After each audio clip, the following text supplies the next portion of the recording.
Two cities, two robbery calls, two confrontations where everything could have ended very differently. In Lancaster, California, it started with a suspect on foot and ended with a deputy in critical condition. Hey, come back! Let me try it! Stop!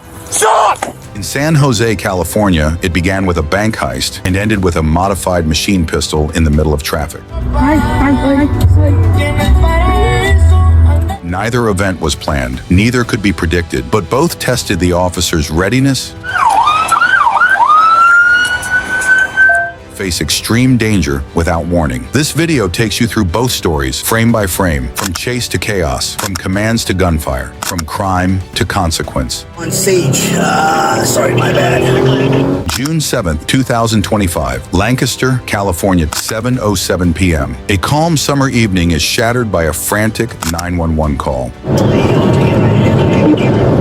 A man has just been robbed at gunpoint on Meadowview Circle. The suspect, Hispanic male, black shirt, jeans, armed and last seen running east on foot. Hey, are you okay? Mary, too. Good. Within moments, L.A. County Sheriff's deputies are flooding the neighborhood, scanning side streets and alleys. It doesn't take long. On West Avenue J12, a deputy spots a man who fits the exact description. That man is Erick Berrios, 31 years old. Two suspects running.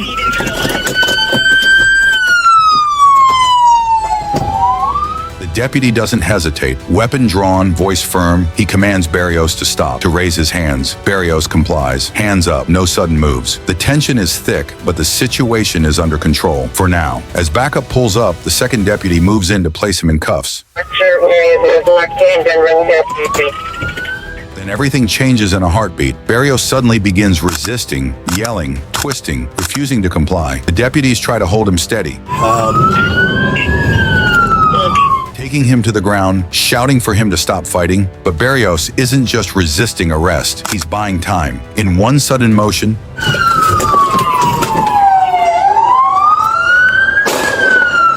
Berrios reaches inside his waistband. A handgun appears. There's no time to react cleanly. A deputy pulls his taser, but it's already too late.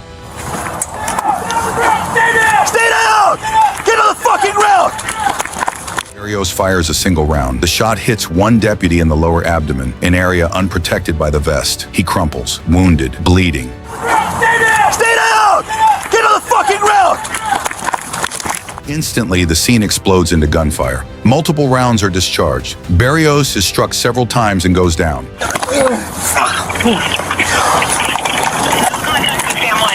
He is pronounced dead on the scene. Deputies rush to the side of their injured colleague, applying pressure, calling for medics. I'll give you an address in a little bit. Give me your other arm! He's quickly transported to a trauma center, where he's listed in critical but stable condition. As the scene is secured, detectives recover the weapon. It's got a gun with a drum on it. A 9mm ghost gun, no serial number, fully loaded, impossible to trace. Neighbors gather behind yellow tape, stunned. Some had been out walking. Children had been playing just a few houses away. Stop. Put your hands on the pocket. I can call her right now. Stop. What began as a response to a robbery spiraled into a gun battle in a quiet residential street. One officer nearly lost his life. Hey, tell me if you can. I'm trying to tell him that I was already. Turn around. Another man made a decision that cost him everything, and a neighborhood was left with the sound of sirens and the memory of chaos. Hey, turn around. I'm not doing it. Turn around. Do not reach. I haven't done anything wrong. Stop. They never expected to witness. April 21st, 2025. I'm not doing nothing wrong. San Jose, California. Just before 10 a.m., a credit union in Concord is hit by two armed suspects. They flee the scene in a getaway vehicle. I'm not doing nothing wrong. I'm not doing nothing wrong. Get on the ground. I'm not doing nothing wrong. Thinking they'll outrun the law, but they're wrong. Concord PD quickly locates them, and the pursuit begins. I'm not doing nothing wrong. I'm not doing nothing wrong. Please. Speeds climb. I-680 southbound becomes a battleground of high-speed maneuvers. Midway through the chase, the suspects get stuck in traffic. Right there. I'm not doing nothing. Put your fucking hands on your back. You don't have to treat me like this. They abandon their first vehicle and carjack a passing motorist, but the driver manages to disable the car remotely. Undeterred, the suspects then steal a second vehicle. This time,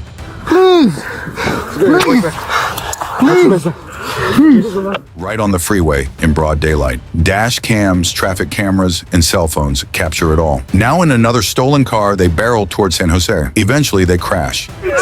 Stop fucking me! Hey, 417, 417! Hey, put your fucking hands, you're gonna get shot! Both suspects bail out on foot. One of them, 29-year-old Cruz Vargas, isn't just fleeing. He's armed with a modified handgun, illegally converted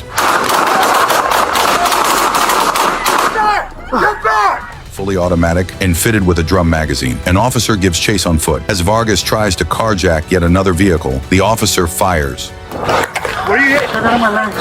Where? 998, 998, 998. Neutralizing him with precise shots before he can open fire on another civilian. Vargas is quickly given medical aid and taken into custody. His record reveals he's on parole for prior carjackings.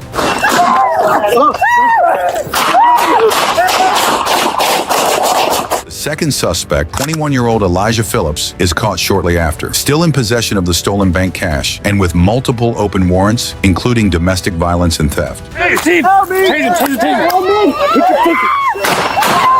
Help me!